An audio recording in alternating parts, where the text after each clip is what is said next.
नमस्कार दोस्तों, भाषा अध्ययन यूट्यूब चैनल पर आपका स्वागत है। आज मैं आपके लिए लेके आई हूँ यूनिट 7 की कहानी। जैसा कि आपको पता है आपका एग्ज़ाम बहुत करीब है, तो मैंने सोचा कि आपके लिए कुछ शॉर्ट नोट तैयार किए जाए ताकि आपको कम समय में जो है ज़्यादा से ज़्यादा रिवीजन करने का टाइम मिले। तो आज हम कहानी लेके आए हैं, महा मैराथन लगा लीजिए, शॉर्ट मैराथन लगा लीजिए, जो आपको सही लगे आप सोच सकते हैं, क्योंकि इसमें जो है मैं सारे मेन पॉइंट्स बताऊँगी। एक-एक लाइन इसकी जो है पेपर ओरिएंटेड है। अगर आप इस वीडियो को कर लेते हैं, इसके मैं 2 पार्ट्स लाने वाली हूँ, पहले में 11 कहानी है और दूसरे में 10।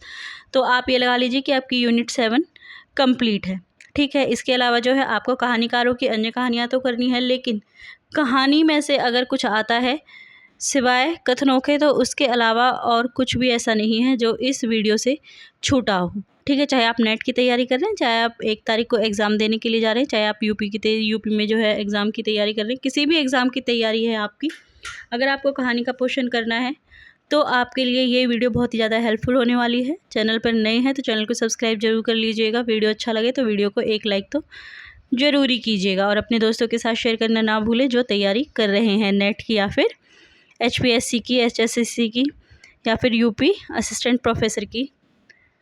तो चलिए शुरू करते हैं आज का वीडियो। पहले देखते हैं एक टोकरी भर मिट्टी। मैं जो कहानियों का जो मैंने क्रम लगाया है वो भी इसी प्रकार से लगाया है जिस तरह से जो है इनका प्रकाशन वर्ष के अनुसार लगाया है, क्योंकि क्रम के अनुसार लगाना बहुत बार क्वेश्चन बनता है हमारा, ठीक है। तो सबसे पहला है एक टोकरी भर कहानी, माधवराव सिप्रे जी ने ये लिखी है, ठीक है। और इसका प्रकाशन वर्ष क्या है, 1901 है, ठीक है। लास्ट में जो है मैं आपको कहानियों को जो है क्रमवार भी बता दूंगी कि कौन सी कहानी सबसे पहले आती है, प्रकाशन के अनुसार, और कहानीकार का भी जो है क्रम अनुसार मैं आपको करा दूंगी, ठीक है। तो पहले कहानियाँ कर लेते हैं। तो देखिए पहली कहानी एक टोकरी भर मिट्टी है, जिसके कहानीकार माधवराव सिप्रे हैं। अब इनके मुख्य बिंदु देखिए। सबसे पहला, छत्तीसगढ़ पत्रिका में ये प्रकाशित हुई थी सबसे पहले। उसके बाद यह एक आदर्श और हिंदी की प्रथम मौलिक कहानी भी मानी जाती है। अगर इसके केंद्रीय बिंदु की बात करें तो इसका केंद्रीय बिंदु क्या है, धन मद से बाहर आकर झोपड़ी लौटाने की आदर्शवादी कहानी है, ठीक है। अब बात करते हैं इसके पात्रों की। तो पात्र कौन है इसके, पहला है बुजुर्ग विधवा, उसकी पोती, ठीक है। उसकी पोती की आयु कितनी है पूछ ली जाती है आपसे, तो उसकी आयु है 5 वर्ष। उसके बाद है जमींदार, जिसके घर के सामने बुजुर्ग विधवा का घर है, झोपड़ी है, ठीक है। उसके बाद है वकील, जो कि अपनी वकालत का नमूना दिखाकर बुजुर्ग महिला को उसकी झोपड़ी से निकलवा देता है, ठीक है। तो इसके पात्र इसके ज़्यादा नहीं है, ये 3 ही जो है मुख्य पात्र हैं, जमींदार, वकील, बुजुर्ग विधवा और उसकी पोती, ठीक है। इसके अलावा जो ये कहानी है ये आज के यथार्थ से जुड़ी हुई है, और यह कहानी वर्ग भेद पर भी आधारित है। वर्ग भेद पर आधारित है कैसे, क्योंकि जमींदार जो है एक धनी व्यक्ति है और बुजुर्ग विधवा जो है एक गरीब स्त्री है, और किस प्रकार से जमींदार अपने धन का फ़ायदा उठाकर, अपने धन का इस्तेमाल कर कर एक बुजुर्ग विधवा को जो है उसकी झोपड़ी से निकलवा देता है, और वकील किस तरह से जो है भ्रष्ट तरीके से, या फिर कह लीजिए कि अपने गलत वकालत का इस्तेमाल करके जो है उस केस को जीत जाता है। तो इस सभी के बारे में ये कहानी है। कहानी ज़्यादा बड़ी नहीं है, लेकिन अभी पढ़ने के लिए टाइम नहीं है, तो इसीलिए जो जो शॉर्ट नोट्स में मैं आपको बता रही हूँ आप वो ही प्रिपेयर करके चले जाएं, तो भी आपके लिए काफ़ी हेल्पफुल हो जाएगा। अगर मैं आपको छोटे से ब्रीफ में अगर इसकी स्टोरी बताऊँ, तो ये कहानी क्या है कि बुज़ुर्ग महिला जो है, बुज़ुर्ग विधवा जो है, उसकी झोपड़ी है जो वो जमींदार के घर के आगे है। जमींदार जो है अपने घर की बढ़ाना चाहता है, आगे जो होता है ना शेड के जैसी थोड़ी सी बढ़ा के रखते हैं, उसको जो है और ज़्यादा बढ़ाना चाहता है, लेकिन जो बुज़ुर्ग महिला की झोपड़ी है वो उसके आगे उसको अच्छी नहीं लगती, और उसके कारण जो है वो अपने घर को विस्तृत भी नहीं कर पाता, तो इसलिए वह उसे निकलने के लिए कहता है। विधवा स्त्री नहीं मानती है, तो वह वकील का सहारा लेता है, अपने धन का सहारा लेता है, और अपने धन की सहायता से, पावर से जो है वकील से झूठे तरीके से जो है उस केस को जीतकर और बुजुर्ग महिला को निकलवा देता है। और बुजुर्ग महिला जमींदार को सबक सिखाने के लिए, या कह लीजिए कि जो वो अपने पथ से भटक गया है उसे दोबारा से एहसास दिलाने के लिए उसने गलत किया है, वो उसके पास जाती है और उससे कहती है कि मेरी पोती जो है खाना नहीं खा रही है, वो अभी बहुत छोटी है, तो इसलिए आप मुझे मेरी झोपड़ी में से एक टोकरी मिट्टी की ले जाने दें ताकि मैं उससे चूल्हा बनाकर उस पे उसे भोजन पका के खिला सकूं। तो उसको ऐसा लगेगा कि वह झोपड़ी में ही बैठ के खा रही है, क्योंकि यही झोपड़ी मेरा सब कुछ थी। ठीक है, तो ज़मींदार उसके लिए मान जाता है। जब अंदर विधवा स्त्री जाती है तो उसमें से जो है एक टोकरी भर लेती है, और वहाँ जो है उसकी पुरानी यादें उसको बहुत ज़्यादा परेशान करती है, वो पुरानी यादों में खो जाती है। लेकिन उसके बाद वो क्या करती है, ज़मींदार को आवाज़ लगाती है ताकि वो उसको टोकरी उठा सके जो कि मिट्टी से भरी हुई थी। ज़मींदार के काफ़ी प्रयत्न करने के बाद भी वह टोकरी को नहीं उठा पाता। तब जो बुज़ुर्ग विधवा है वो क्या कहती है कि ज़मींदार साहब, अभी तो यह एक ही टोकरी मिट्टी है, आप इसका भार नहीं उठा रहे, तो पूरा जीवन उस भार को कैसे उठाओगे जो इसमें कितनी ही टोकरियों की मिट्टी जो है बची हुई है। ठीक है, तो उससे क्या होता है, ज़मींदार को जो है सद्बुद्धि आ जाती है और वो उसको अपनी गलती का एहसास हो जाता है, और वो बुज़ुर्ग विधवा को उसकी घर को वापस दे देता है, उसकी झोपड़ी वापस कर देता है। ठीक है, तो इस तरह से जो है ये हृदय परिवर्तन की भी कहानी है, आज के यथार्थ से जुड़ी हुई है, क्योंकि आज जो है धनी व्यक्ति निर्धन को बहुत ही ज़्यादा प्रताड़ित करते हैं अपने धन के लालच में। आगे देखिए, दूसरी कहानी है चंद्रदेव से मेरी बातें। चंद्रदेव से मेरी बातें, इसका प्रकाशन वर्ष 1904 है। लिखा किसने है, बंग महिला ने लिखा है। बंग महिला का जो है वास्तविक नाम क्या है, तो राजेंद्र बाला घोष है। ठीक है, उन्हें ही जो है कहानी की, अगर कहानीकार के रूप में उन्हें बंग महिला के नाम से जाना जाता है। चंद्रदेव से मेरी बातें का प्रकाशन की अगर मैं बात करूँ तो सरस्वती पत्रिका में ही इसका प्रकाशन हुआ है, और इसे पहले निबंध के रूप में अपनाया गया था। मतलब इसे पहले कहानी विधा में नहीं रखा गया था, बल्कि निबंध विधा में रखा गया था। ठीक है, चंद्रदेव से मेरी बातें कहानी नहीं निबंध है। ये किसने कहा है, लक्ष्मी सागर वर्ष्णे ने कहा है। किस में कहा है, अपनी पुस्तक नवनीत पुस्तक में, कि चंद्रदेव से मेरी बातें कहानी नहीं अपितु निबंध है। इसके बाद देखिए, ये कुछ भी नहीं है, इसको रहने दीजिए। चंद्रदेव से मेरी बातें को हिंदी की पहली राजनीतिक कहानी किसने माना है, भवदेव पांडे ने। भवदेव पांडे ने कहा है कि चंद्रदेव से मेरी बातें हिंदी की पहली राजनीतिक कहानी है, और लक्ष्मी सागर वर्ष ने जो है वो चंद्रदेव को कहानी ही नहीं बल्कि निबंध मानते हैं। आगे है चंद्रदेव से मेरी बातें। चंद्रदेव से मेरी बातें में कोलकाता शहर का वर्णन है। ठीक है, तो जो वक्ता है या जो चंद्रदेव चांद से बात कर रही है, वो कहाँ से बात कर रही है, कोलकाता से बात कर रही है, जो उस समय में क्या था, कलकत्ता था। ठीक है, इसमें किस किस का जिक्र हुआ है, तो सबसे पहले इसमें प्लेग की बीमारी का जिक्र हुआ है। इसके बाद भवदेव पांडे जी कहते हैं कि जो ये चंद्रदेव से मेरी बातें कहानी है, यह क्या है, नारी मुक्ति के संघर्ष की पुस्तक भी इसको कहा जा सकता है। ठीक है, और यह कहानी किस में लिखी गई है, तो पत्र विधा में लिखी गई है, पत्र के रूप में जो है इसको लिखा गया है। इसके अलावा इसमें जो है व्यंग्यात्मक शैली का प्रयोग किया गया है। लार्ड कर्जन का जो है इसमें वर्णन है। ठीक है, लार्ड कर्जन को जो है आधुनिक युग का राजा माना गया है। आगे है चंद्र जो हैं वो, उनके लिए क्या कहा गया है कि आप जो है अपनी पेंशन लेकर और काशी में हरे राम का स्मरण कीजिए। ठीक है, तो ये आपसे पूछा जा सकता है कि चंद्रदेव को जो है पेंशन लेके कहाँ वास करके हरे नाम का जो है स्मरण करने के लिए कहा गया था, तो काशी में कहा गया था। ठीक है, एक एक लाइन महत्वपूर्ण है, मैंने कुछ भी एक्स्ट्रा इसमें नहीं रखा है, क्योंकि मैं जानती हूँ समय का मूल्य क्या होता है, और अभी आपके पास जितना समय है आप चाहेंगे कि आपको कम समय में जितना हो सके उतना रिवीजन हो जाए। ठीक है, आगे देखिए, लॉर्ड कर्जन को आधुनिक भारत का प्रभु भी कहा गया है। ठीक है, राजधानी कलकत्ता का इसमें जिक्र है, पहली बात हो चुकी है। उसके बाद है देवेंद्र सुरेंद्र की अमरावती भी कलकत्ता के आगे फीकी है। ठीक है, जो चंद्रदेव से बातें कर रही हैं, जब वो व्याख्या करती हैं तो उनके अनुसार कलकत्ता की जो सुंदरता है उसके आगे देवेंद्र सुरेंद्र की जो अमरावती है वो भी फीकी सी लगती है। इसके अलावा इसमें और कौन कौन से स्थानों का जिक्र हुआ है, तो एक तो ईडन गार्डन का जिक्र हुआ है। ठीक है, और एक फोर्ट विलियम कॉलेज का जिक्र हुआ है। ठीक है, इसके अलावा चंद्रदेव से मेरी बातें में उच्च शिक्षित वर्ग की काठ की पुतलों से तुलना की गई है। ये प्रश्न आ चुका है कि उच्च वर्ग की तुलना चंद्रदेव से मेरी बातें में किससे की गई है, तो काठ के पुतलों से उनकी तुलना की गई है। ठीक है, आगे है फोर्ट विलियम कलकत्ता विश्वविद्यालय के विद्वानों पर भी इसमें व्यंग किया गया है। और प्रोफेसर गज्जर ने स्वर्गीय विक्टोरिया की मूर्ति से काली माँ छुड़ाई थी। फैमिली डॉक्टर कौन है? धन्वंतरी महाशय को जो है इसमें फैमिली डॉक्टर कहा गया है इस कहानी में। और चीफ जस्टिस कौन है? चंद्रगुप्त को चीफ जस्टिस कहा गया है। इसके अलावा इंडियन के पेनल कोड का भी प्रयोग किया गया है। ठीक है, तो ये थे कुछ मुख्य बिंदु चंद्रदेव से मेरी बातें कहानी के।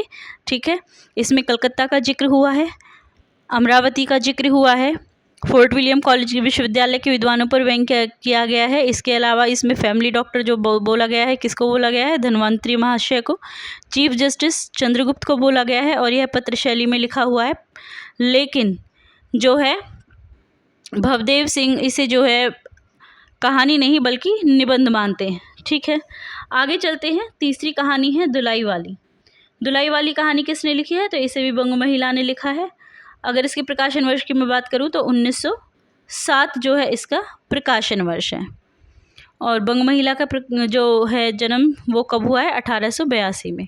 ठीक है, आगे देखिए दुलाई वाली का प्रकाशन भी सरस्वती पत्रिका में हुआ। अब तक हमने 3 कहानियाँ की है और तीनों ही कहानियों का प्रकाशन कहाँ हुआ है? सरस्वती पत्रिका में हुआ है। ठीक है, बंग महिला को हिंदी की पहली महिला कहानीकार माना जाता है और इनकी पुस्तक कुसुम संग्रह का संपादन स्वयं आचार्य रामचंद्र शुक्ल द्वारा किया गया है। ठीक है, आगे देखिए नेक्स्ट पॉइंट।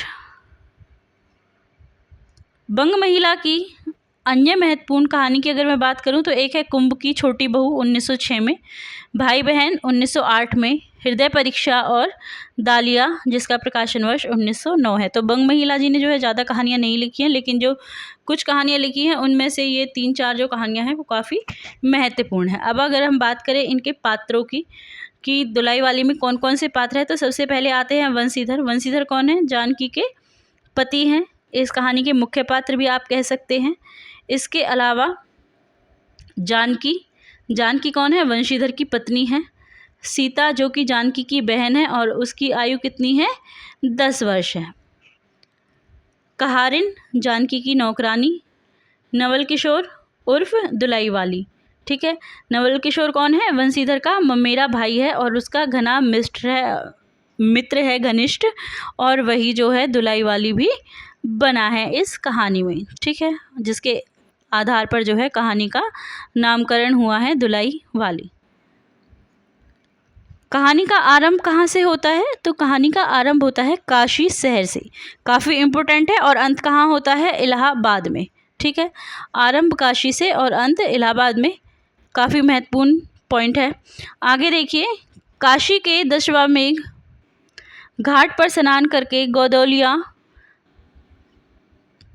गोदौलिया बनारस कलकत्ता से लौट रहे युवक से कहानी का आरंभ होता है। ठीक है, और उस समय क्या बताते हैं? 11 बजे, यानी कि जो प्रथम पंक्ति है वो क्या है कि सुबह के 11 बजे काशी के दशवामेघ घाट से स्नान करके गोदौलिया बनारस से लौट रहे युवक की कहानी से जो है आरंभ होता है। ठीक है, नवल किशोर जो है कहाँ से आ रहा है? कलकत्ते से आ रहा है। ठीक है, स्वयं कलकत्ते से आ रहा है और आते हुए जो है आगरा से अपनी पत्नी को भी लेकर आ रहा है। ठीक, आगे है नवल किशोर और वंशीधर मुगल सराय से मिलकर इलाहाबाद जाएंगे। देखिए, नवल किशोर कलकत्ते से आ रहा है और जो है वंशीधर कहाँ पे है? वंशीधर बनारस में है, और दोनों कहाँ पे मिलेंगे? मुगल सराय पे मिलेंगे, और इसके बाद वो जो है दोनों इलाहाबाद चले जाएंगे। वंशीधर भी अपनी पत्नी जानकी को लेने गया हुआ है और नवल किशोर भी अपनी पत्नी को लेकर आ रहा है। ठीक है, और वो स्टेशन पे कितने बजे पहुँचते हैं? तो जो वंशीधर है वो स्टेशन पर 1 बजे जाने का समय तय करते हैं कि 1 बजे जो है हम स्टेशन पर मिलेंगे। नवल किशोर ने ऐसा पत्र में लिखा था। आगे है, जब वो जाने के लिए तैयार होते हैं तो क्या होता है? पाल की गाड़ी मंगाते हैं। तो पाल की गाड़ी का जो है किराया कितना बताया गया है? पाल की गाड़ी का किराया बताया गया है 1.5 रुपया। पाल की गाड़ी वाला 1.5 रुपये उनसे मांगता है। अगला मुख्य बिंदु देखिए कि बनारस के सिकरौली स्टेशन से ट्रेन ली। तो वंशीधर ने कहाँ से ट्रेन ली है? बनारस के सिकरौल स्टेशन से। ये जो नाम है ये काफ़ी महत्वपूर्ण है, जो नाम मैं आपको बता रही हूँ, जैसे कि गोदौलिया जो दशवामेघ घाट है, ये सब सारी चीज़ें। ठीक है, आगे देखिए, वंशीधर राजघाट पार करके मुगल सराय पहुँचे। अगला महत्वपूर्ण पॉइंट है कि मिर्ज़ापुर में वंशीधर ने ताजी पूरी और मिठाई खाई। ठीक है, क्योंकि आपसे पूछा जा सकता है कि उन्होंने क्या खाया था। ठीक है, आगे देखिए, फारसी छींट की दुलाई ओढ़े हुई स्त्री को बताया गया है और वो स्त्री कौन है? स्वयं नवल किशोर है। ठीक है, नवल किशोर थोड़ा मजाकिया स्वभाव के व्यक्ति हैं, तो इसलिए जो है वो अपने दोस्त वंशीधर को परेशान करने के लिए दुलाई ओढ़ लेते। दुलाई क्या होता है? ओढ़ने का एक कपड़ा होता है। अब देखिए, जो इसमें स्थानों के नाम आए हैं उनका क्रम भी आपको पूछा जा सकता है, तो किस क्रम में है वो?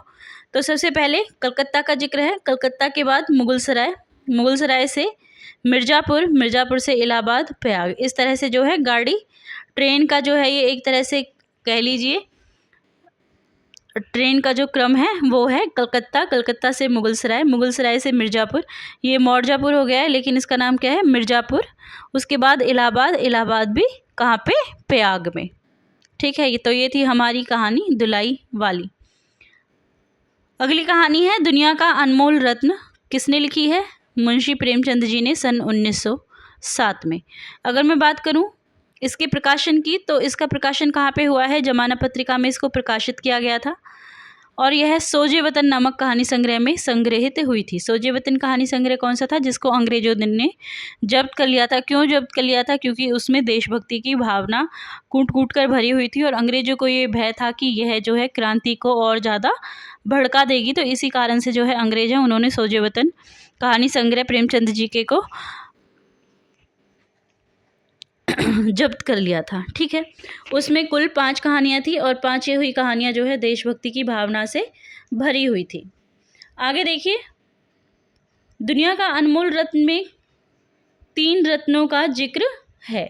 ठीक है, पहला रत्न कौन सा है? कैदी के आंसू, दूसरा सती की चिता की राख और तीसरा खून का कतरा वतन की हिफाजत में। ठीक है, तो अनमोल रत्न तक पहुंचने से पहले जो है 2 रत्न और आते हैं और तीसरा जो खून का कतरा है वतन की हिफाजत में, वो जो है अनमोल रत्न कहलाता है। अब बात करें अगर हम इसके पात्रों की, तो इसके पात्र कौन है? सबसे पहले दिलफरेब। दिलफरेब कौन है? सौंदर्य की देवी है। और उसके बाद है दिलफिगार। दिलफिगार कौन है? दिलफरेब का सच्चा प्रेमी है वो। ठीक है, और जो अनमोल रत्न लाने के लिए कहता है दिलफरेब का प्यार हासिल करने के लिए। ठीक है, इसके अलावा जो ये 2 पात्र हैं ये महत्वपूर्ण है, या फिर कह लीजिए मुख्य पात्र है दिलफरेब और दिलफिगार। इसके बाद आता है गौण पात्र। गौण पात्र कौन है? सबसे पहले काला चोर जो कि कैदी है, जो जिसके आंसू जो है पहला रत्न है। उसके बाद बुजुर्ग जो हरा अमामा बांधे हुए है और उसके एक हाथ में तस्बीह और दूसरे हाथ में लाठी है, और यही जो बुजुर्ग है यही दिलफिगार को पूरब की ओर हिंदुस्तान भी भेजता है। ठीक है, काफ़ी महत्वपूर्ण है। आपसे पूछा जा सकता है बुजुर्ग ने क्या पहना था? तो हरा अमामा बांधे हुए थे वो और एक हाथ में तस्बीह और दूसरे में लाठी थी। ठीक है, इसके बाद आता है सिपाही जिसका खून का कतरा अनमोल था। उसके बाद युवती। युवती कौन सी है? जिसका पति जो है उसकी मृत्यु हो चुकी है और जिसकी चिता की राख दूसरा रत्न बनती है। मतलब वह जो स्त्री है जिसके पति की मृत्यु हो गई है वह भी अपने पति के साथ ही जल जाती है, तो जो उसकी राख है उसको लेकर दिलफिगार दिलफरेब के पास जाता है, जिसको कि वह दुनिया का दूसरा अनमोल रत्न बताती है, लेकिन सबसे अनमोल रत्न नहीं मानती। इसके बाद क्या है कि दिलफिगार ने करारू का खजाना, आबे हयात, खुसरो का ताज, जामे जमखते ताउस और परवेज़ की दौलत से भी अधिक अनमोल रत्न लेना था। देखिए, जो ये नाम दिए गए हैं ये महत्वपूर्ण है, नोट कर लीजिएगा। आगे है माशूका। दिलफरेब के शहर का नाम पूछा जा सकता है आपसे, क्या था? मिनोसवाद था। उसके बाद आता है कि सिकंदर को आबे हयात के कुआं का रास्ता भी हजरत खिज्र ने दिखाया था। यानी कि इसमें जो है सिकंदर का भी जिक्र हुआ है, जिसमें बताया गया है कि किस तरह से जो है उन्हें आबे हयात के कुएं का रास्ता हजरत खिज्र बताते हैं। ठीक है, तो सिकंदर का जिक्र हुआ है, आपको याद रखना है। आगे है सिपाही राजपूत था, यानी कि सिपाही की जो है बताई गई है वो कौन से था? राजपूत से था, और जिसको खून के आगे यमन का लाल भी तुच्छ था। मतलब यमन का लाल भी कुछ नहीं था, जो कि सिपाही राजपूत का खून था उसके आगे, और वही खून जो है दुनिया का अनमोल रत्न था, जिसको देखकर जो है दिलफरेब दिलफिगार की गुलाम हो जाती है। आगे देखिए कहानी 5वीं कहानी है कानों में कंगना। लिखी किसने है? राजा राधिका रमन प्रसाद ने। और अगर मैं बात करूं प्रकाशन वर्ष की तो 1913 में इसको प्रकाशित किया गया था। कहाँ प्रकाशित हुई थी? इंदु पत्रिका में इसको प्रकाशित किया गया था और कुसुमांजलि कहानी संग्रह में इसको संकलित भी किया गया था। कानों में कंगना कहानी जो है एक आत्मकथात्मक कहानी है और आचार्य रामचंद्र शुक्ल जी ने इस कहानी को भावुकतापूर्ण कहानी माना है। ये भी आपको याद रखना है क्योंकि रामचंद्र शुक्ल जी की हर बात जो है हिंदी साहित्य के लिए बहुत ही ज़्यादा महत्वपूर्ण होती है। आगे अगर मैं बात करूं इसके पात्रों की तो इसमें जो मुख्य पात्र है वो कौन है? सबसे पहले आते हैं योगीश्वर। योगीश्वर कौन है? किरण के पिता हैं और नरेंद्र के गुरु। उसके बाद आती है किरण, इस कहानी की नायिका है और नरेंद्र की पत्नी है। उसके बाद आते हैं नरेंद्र, इस कहानी के नायक और कथावाचक जिनके द्वारा जो है कहानी सुनाई जाती है, ठीक है, और किरण के पति। गौण पात्र में मोहन जो कि नरेंद्र का दोस्त है। उसके अलावा किन्नरी जो कि इस कहानी की खलनायिका है, एक नाचने वाली है और इसके अलावा जो है नरेंद्र की प्रेमिका भी बनती है। इसके अलावा जूही, जूही कौन है? नरेंद्र के घर की नौकरानी है, ठीक है। तो ये हैं मुख्य पात्र और गौण पात्र। मुख्य पात्र कौन है? किरण के पिता योगीश्वर, किरण और नरेंद्र। नरेंद्र नायक के साथ साथ कथावाचक भी हैं।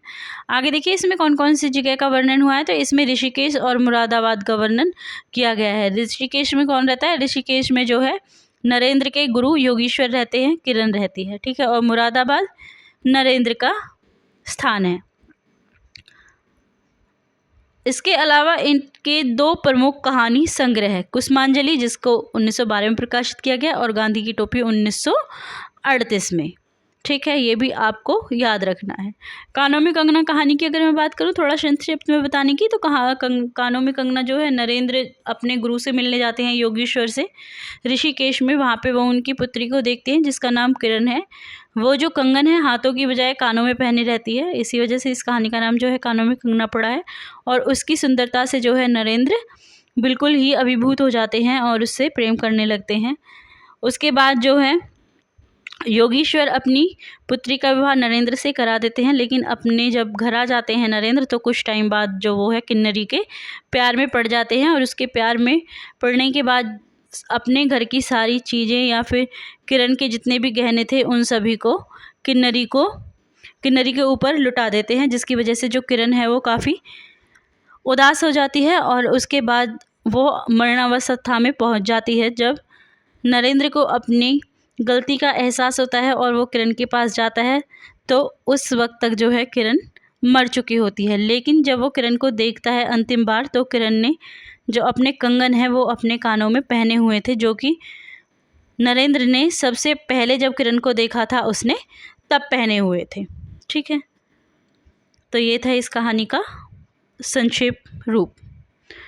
अब देखिए कहानी नंबर 6, उसने कहा था। उसने कहा था कहानी किसकी है? चंद्रधर शर्मा गुलेरी जी की है। प्रकाशन वर्ष इसका 1915 है और सरस्वती पत्रिका में इसको प्रकाशित किया गया है, ठीक है। अगर मैं बात करूँ इसके पात्रों की तो इसके पात्र है सूबेदार राइफल नहीं है, सूबेदार लहना सिंह। ये मिसप्रिंट हो गया है, राइफल इसके बाद आना था, लहना सिंह के बाद। राइफल नंबर 77, सिख में जमादार, ठीक है। आगे है सूबेदारनी लहना सिंह की बाल प्रेमिका, सूबेदार हजारा सिंह की पत्नी और बोधा सिंह की माँ। तो सूबेदारनी कौन कौन है? लहना सिंह की प्रेमिका भी है, बाल प्रेमिका, सूबेदार हजारा सिंह की पत्नी है और बोधा सिंह की माँ है। तीसरे पात्र हैं सूबेदार हजारा सिंह जो कि सूबेदारनी के पति हैं।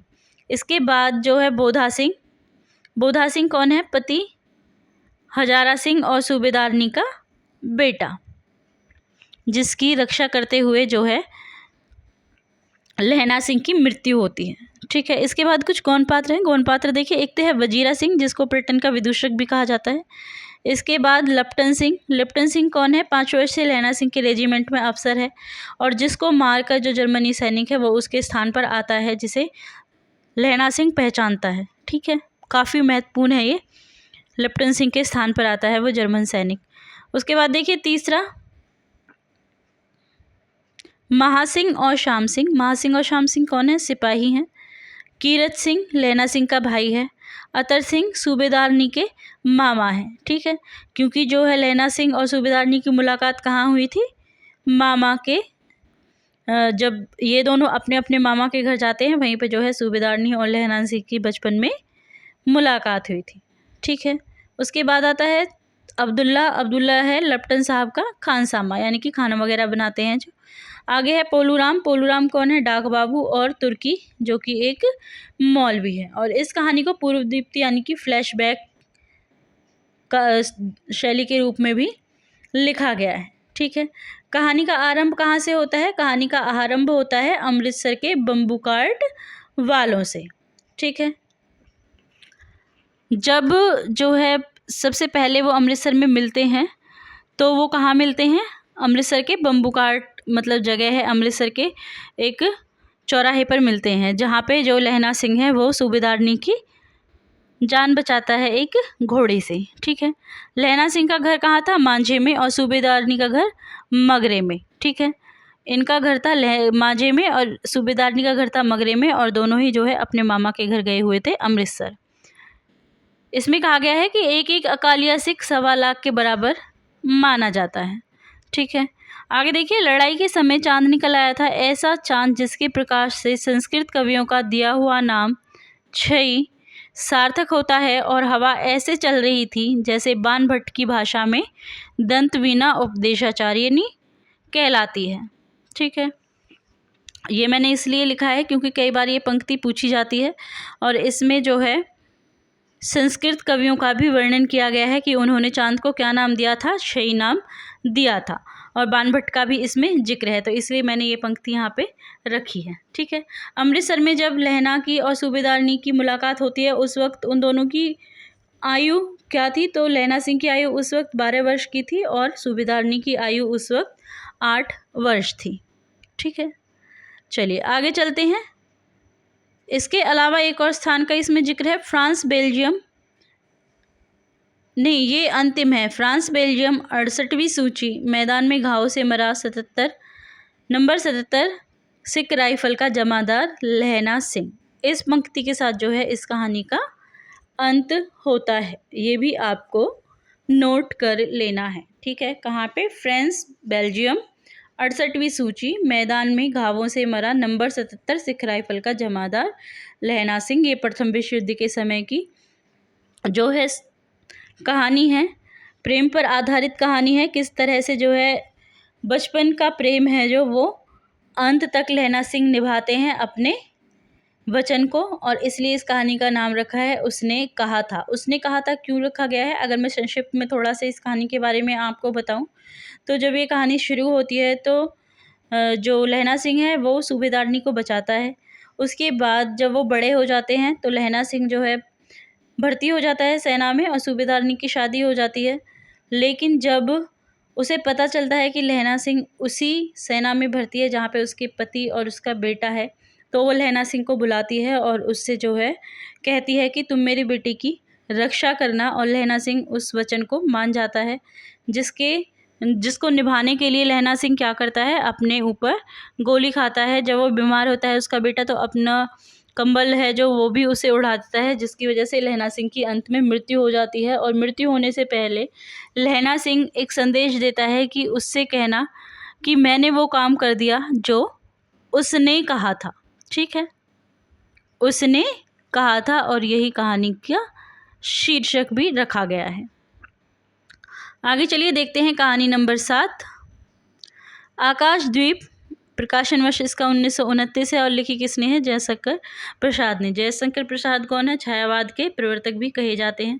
ठीक है, कहानी के प्रकाशन की अगर मैं बात करूं तो मुझे इसका प्रकाशन मिला नहीं है कहाँ पे प्रकाशित हुई है, लेकिन हाँ, जो आकाशदीप इनका कहानी संग्रह है उसी से कहानी ली गई है। अगर कहानी की जो मूल की बात करूँ मैं, तो ये कर्तव्य और प्रेम के अंतर्द्वंद से जूझती चंपा की कहानी है। ठीक है, आगे देखिए, ऐतिहासिक पृष्ठभूमि में प्रेम और घृणा के द्वंद्व को उद्घाटित करती हुई ये कहानी है। अगर मैं बात करती हूँ अब इसके पात्रों की, तो पात्र कौन कौन है इसमें? सबसे पहले पात्र आता है बुद्धगुप्त। बुद्धगुप्त कौन है?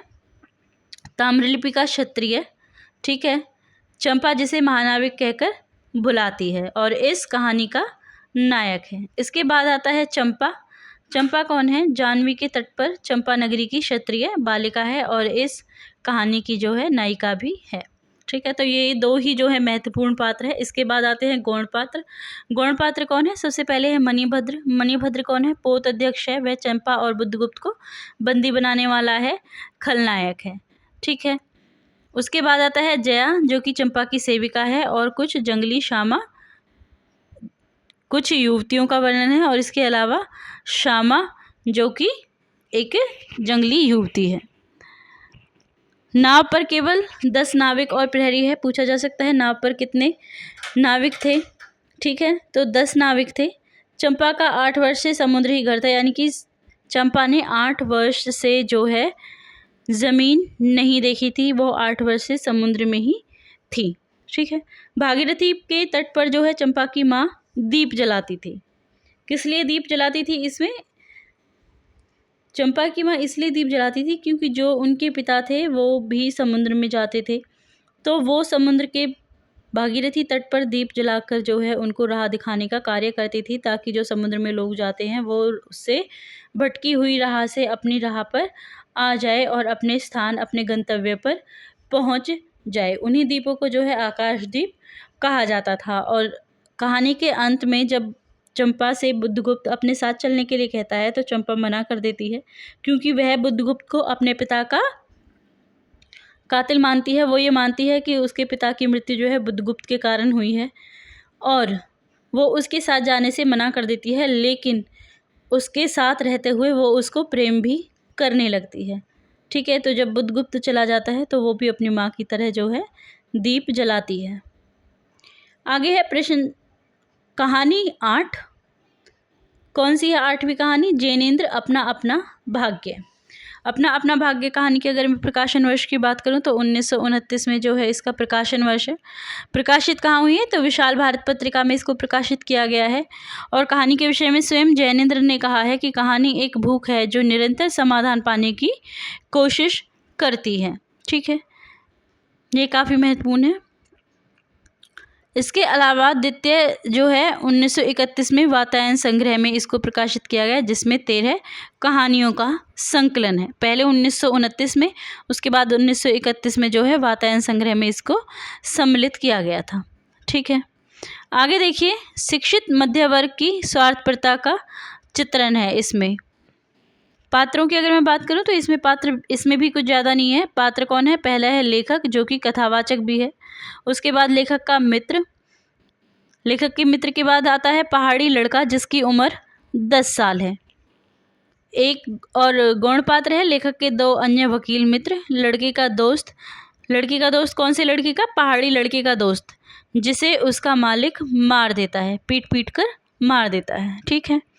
इसमें कहाँ की कहानी का वर्णन है? तो इसमें नैनीताल का वर्णन किया गया है। नैनीताल में ये कहानी जो है कथावाचक सुनाता है हमें।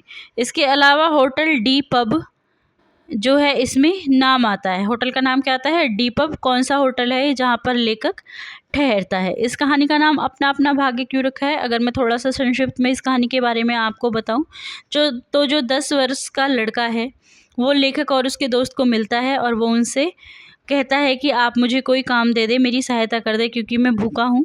तो लेखक का दोस्त कहता है कि तुम कल आना।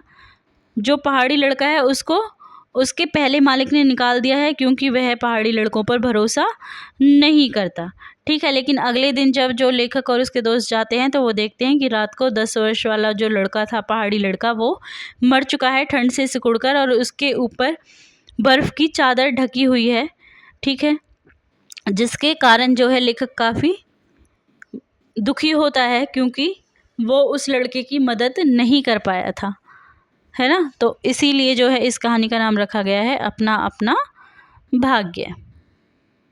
अगली कहानी है ईदगाह। ईदगाह कहानी लिखी किसने है? तो प्रेमचंद जी ने लिखी है। काफ़ी महत्वपूर्ण कहानी है ईदगाह।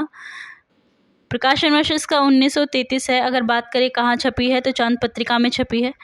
मानसरोवर के भाग 1 में प्रकाशित हुई है, जिसमें कुल 27 कहानियाँ हैं। देखिए मानसरोवर जो है वो प्रेमचंद जी की कहानियों का संग्रह है और इसके कितने भाग हैं? 8 भाग हैं इसके, और पहले ही भाग में जो है ईदगाह कहानी का प्रकाशन किया गया है। इसके अलावा बाल मनोविज्ञान पर लिखी गई कहानियों में यह सर्वश्रेष्ठ शिखर पर है। पात्रों की अगर मैं बात करूँ इसमें, तो पात्र कौन है? सबसे पहले आता है हामिद। हामिद की उम्र क्या है? वो 4-5 साल का लड़का है, जो कि एक गरीब लड़का है। इसके बाद है अमीना, हामिद की दादी है, वृद्ध स्त्री हैं, ठीक है। इसके अलावा मोहसिन, मोहसिन कौन है? हामिद का दोस्त है और मेले में 15 पैसे लेकर जाता है। हामिद ऐसा मतलब मोहसिन ऐसा दोस्त है उसका जो मेले में सबसे ज़्यादा पैसे लेके जाता है। कितने पैसे लेके जाता है? 15 पैसे लेके जाता है। इसके अलावा महमूद हामिद का ही दोस्त है और मेले में 12 पैसे लेके जाता है, ठीक है। मोहसिन के बाद महमूद है जो ज़्यादा पैसे लेके जाता है, लेकिन मोहसिन से कम। इसके बाद है नूरे, यह भी एक हामिद का दोस्त है, और सम्मी हामिद के साथ की लड़की है। यानी कि इन 4 की जो एक कहानी है, और इसमें भी मुख्य पात्र जो है वो कौन है? हामिद है, ठीक है। इसमें मुख्य पात्र जो है हामिद है, और ये इसी की आयु के बच्चे हैं, लेकिन जो मोहसिन है वो सबसे ज़्यादा पैसे लेके जाता है। आपको ये याद रखना है, ठीक है। गौण पात्र की अगर मैं बात करूँ तो गौण पात्र कौन है? चौधरी क़यामत अली, जो कि गाँव का सबसे धनी व्यक्ति है।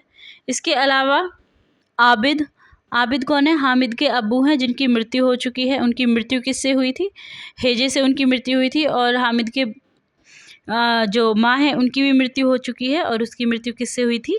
पीलिया से हुई थी।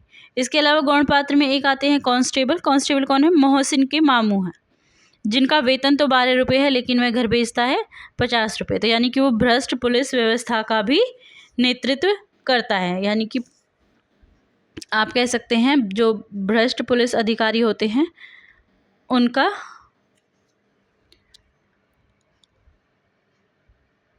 प्रतिनिधित्व करता है, ठीक है। आगे देखिए, हामिद को कितने पैसे मिलते हैं मेले के लिए? तो हामिद को 3 पैसे मिलते हैं मेले के लिए, और वह 6 पैसे के चिमटे को 3 पैसे में लेता है। ये काफ़ी इम्पोर्टेंट है। हामिद को 3 पैसे मिले थे मेले में जाने के लिए, ताकि वो अपने लिए कुछ खा पी सके, ठीक है। उसकी जो दादी है वो उसको देती है, लेकिन वो उन पैसों का क्या करता है? वो उन पैसों से जो है चिमटा खरीदता है अपनी दादी के लिए, ठीक है। इसके अलावा इसमें जो है ईदगाह के रास्ते के बारे में भी बताया गया है। ईदगाह का रास्ता कितना लंबा था? तो 3 मील लंबा पैदल रास्ता था। इसके अलावा जो है हिंडोला बच्चों के जो है झूलने की आप कह सकते हो झूलने की जो होती है उसका किराया कितना था? तो 1 पैसा था। और जो बच्चों ने खिलौने खरीदे थे वो कितने के खरीदे? सबने 2-2 पैसे के खिलौने खरीदे थे। इसके अलावा खाया भी था उन्होंने काफ़ी कुछ, ठीक है। लेकिन उनके जो खिलौनों को आपसे पूछा जा सकता है कितने के थे? तो 2 पैसों के खिलौने थे। किसने क्या खरीदा ये भी पूछा जा चुका है, पिछली बार जो है दिसंबर में पूछा गया था। तो मोहसिन ने क्या खरीदा? मोहसिन ने भिश्ती खरीदा था, महमूद ने सिपाही, नूर ने वकील, सम्मी ने 2 चीज़ें खरीदी हैं, धोबिन और खंजड़ी, और हामिद ने क्या खरीदा था? चिमटा। हामिद के चिमटे को कौन कौन सी संज्ञा दी गई है? तो हामिद के जो चिमटा है उसको बहादुर शेर और रुस्तमे हिंद की उपाधि से भी जो है इस कहानी में नवाजा गया है, ठीक है। कहानी बहुत अच्छी है, बिल्कुल दिल को छू लेने वाली है कि किस तरह से एक जो छोटा बच्चा है वो गरीबी के अभाव में किस तरह से इतनी छोटी उम्र में इतना समझदार हो जाता है। ये सारा जो है इसमें बताया गया है। बच्चे की मनोवृत्ति का वर्णन इसमें किया गया है, मानसिक स्थिति का वर्णन इसमें किया गया है, ठीक है। अगली कहानी है कहानी 10, गैंग्रीन। गैंग्रीन का प्रकाशन 1937 में। किसकी कहानी है? आज्ञे जी की कहानी है, ठीक है। इसका पहला प्रकाशन 1937 में रोज नाम से किया गया था। किसमें? प्रगति प्रकाशन से। और इसके 5वें प्रकाशन में 1990 में जो है इसको रोज से बदलकर नाम क्या रख दिया? इसका गैंग्रीन रख दिया था, ठीक है। ये भी आपसे पूछा जा सकता है कि जो है गैंग्रीन का नाम पहले क्या था? तो पहले क्या था? रोज था इसका नाम, ठीक। आगे देखिए, विपतगाह कहानी संग्रह, इसका प्रकाशन में क्या है? इसकी कुल 12 कहानियां हैं। डलहौजी जेल में आज्ञे जी ने मई 1931 में ये कहानी लिखी है, ठीक है। मई 1931 में जो है ये कहानी उन्होंने कहाँ लिखी है, डलहौजी जेल में। इस कहानी में जो है 3 भाग है जो महत्वपूर्ण है, जिन पर यह कहानी आधारित है। तो वो कौन सा है? पहला है मालती की बाह्य स्थिति, दूसरा है मालती की मनोस्थिति, और तीसरा है महेश्वर का डिस्पेंसरी से लौटने पर मालती का वर्णन। ठीक है, तो इन 3 स्थितियों का जो है इसमें वर्णन किया गया है। कहानी की अगर मैं मूल भाव की बात करूँ तो इस कहानी का मूल भाव क्या है कि किस प्रकार एक विवाहित स्त्री जो है अभावों में घुटते हुए अपने व्यक्तित्व को बिल्कुल समाप्त कर देती है, यानी कि उसकी त्रासदी का चित्रण किया गया है। क्योंकि जो मालती है वो विवाह से पहले काफ़ी चुलबुली होती है, ठीक है, काफ़ी दिलखुश लड़की होती है, हर चीज़ में जो है बहुत ही खुश रहती है, लेकिन विवाह के बाद उसका जीवन कितना नीरस हो जाता है, ये इन सब का जो है इसमें वर्णन किया गया है। इस कहानी का उद्देश्य क्या है? जो एक युवती है मालती, मतलब मालती के विषय में ही कहा जा रहा है कि यांत्रिक वैवाहिक जीवन के माध्यम से नारी जीवन और उसके सीमित घरेलू प्रवेश में बीते उबाऊ जीवन की कथा है। ठीक है, यानी कि जब उस समय में क्या था कि जब स्त्री का विवाह हो जाता था तो क्या होता था कि उसका जो क्षेत्र है वो काफ़ी सीमित हो जाता था, घर ही जो है उसका संसार होता था, उसी में जो है उसको अपना पूरा जीवन बिताना पड़ता था, चाहे उसको अच्छा लगे चाहे ना लगे। अब तो आप बहुत अच्छे टाइम में हो, बहुत मज़े कर रहे हो, घूमते फिरना सब कुछ होता है, लेकिन उस टाइम में ऐसा नहीं होता था। ठीक है, अगर पात्रों की इसमें बात करते हैं तो पात्र कौन है? मालती है, जो कि इस कहानी की नायिका है और मुख्य पात्र है। महेश्वर मालती के पति हैं। इसके अलावा लेखक जो कि कथाकार है और मालती के दूर के रिश्तेदार हैं, और उसके अलावा टीटी मालती का बेटा है जो कि अभी 2 साल का है। ठीक है, इसके अलावा कथाकार जो लेखक है वो कितने बाद मालती से मिलता है? तो 4 वर्ष के बाद वो मालती से मिल रहा है, और मालती के पति से उसकी ये पहली ही मुलाकात है, यानी कि वो उसका दूर का भाई है, तो उसकी शादी में भी नहीं आ पाया था, इस वजह से जो है वो आज तक अपनी बहन के पति से भी नहीं मिला है। तो 4 साल बाद जो है वो उससे मिलने गया है, और तभी उसके पति से उसकी पहली मुलाकात भी होती है। ठीक है, टीटी कौन है? टीटी उसका छोटा सा बच्चा है जो कि अभी काफ़ी छोटा है।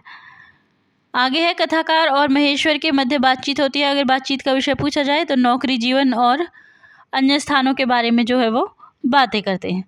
महेश्वर एक डॉक्टर हैं, और डॉक्टर का जो है डिस्पेंसरी का समय क्या है उसका? 7:50 से वो 2 बजे तक बैठते हैं, सुबह के 7:50 से 2 बजे, और शाम को 2 से 3 घंटे बैठते हैं। ठीक है, शाम का समय नहीं दिया है, सिर्फ 2 से 3 घंटे, सुबह का समय दिया है 7:50 से 2 बजे तक।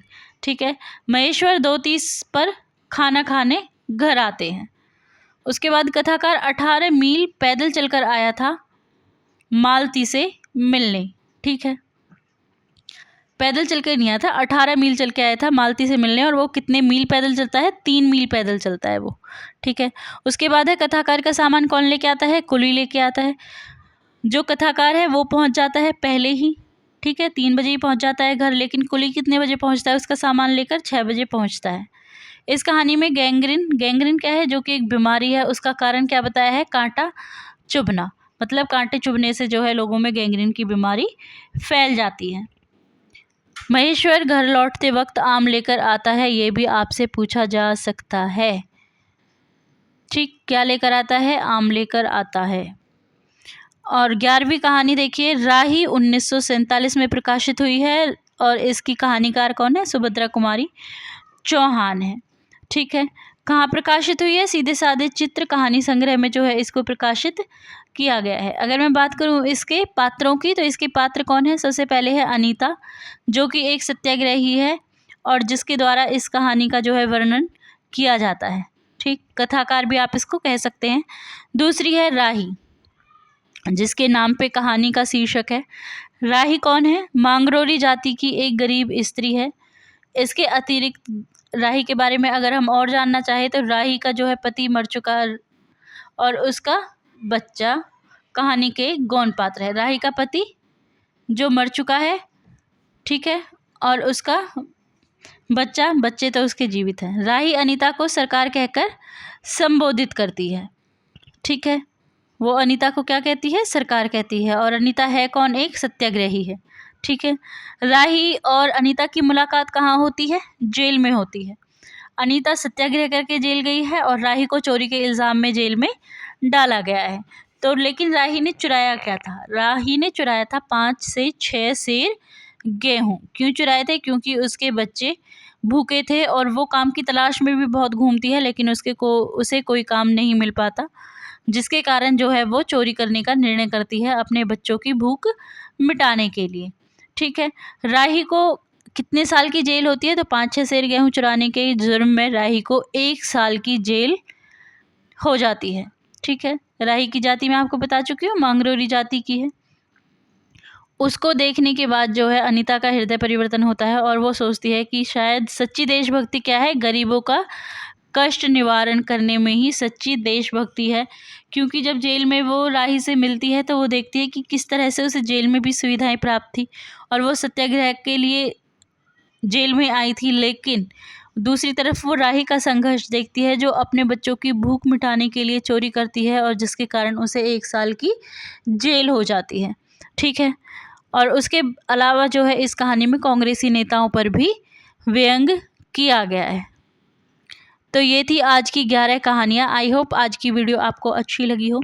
बाकी की 10 कहानियाँ हम अगली वीडियो में करेंगे। मैं शाम को जो है दूसरी वीडियो अपलोड करूँगी।